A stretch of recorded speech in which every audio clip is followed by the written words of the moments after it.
Whether it was an issue of politics or fears of a logistical nightmare on the part of the police, nobody is really quite sure. But the convoy, for the first time since it departed from London, found itself deliberately ignoring orders from the authorities. Viva Palestina was due to hold rallies in the capital, Amman, but the police refused to allow it into the city.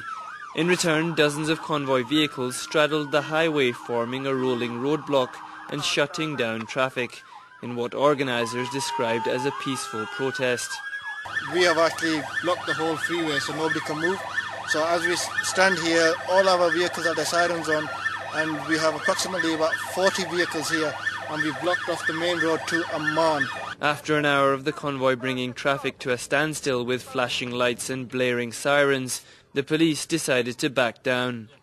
The main bulk of the convoy has been blocking this main highway to Amman for the past hour. They've now been promised to be allowed into the capital city by the police, and so they've moved over to the side and traffic is freely flowing again. Convoy organisers were apologetic to Jordanian drivers over the traffic chaos, but many of the locals appeared supportive of the mission anyway. It's also believed that the order for a U-turn in police tactics came from high up in the chain of command. Confused orders went backwards and forwards and up and down until finally the order came down from, we're told, the very highest level to allow us into the centre of Amman so that we could hold tonight's reception and get to our beds at some decent hour. George Galloway, founder of Viva Palestina, later thanked the Jordanian authorities for eventually facilitating the convoy's entry into Amman and made a direct plea to Egyptian President Hosni Mubarak to also open the way for Viva Palestina.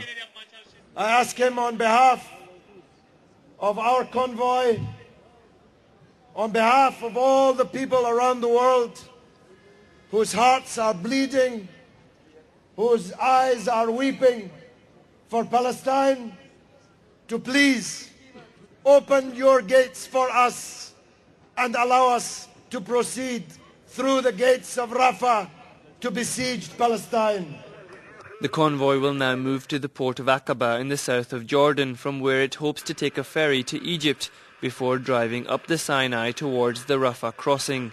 If all goes well, it aims to cross into Gaza on the 27th of December.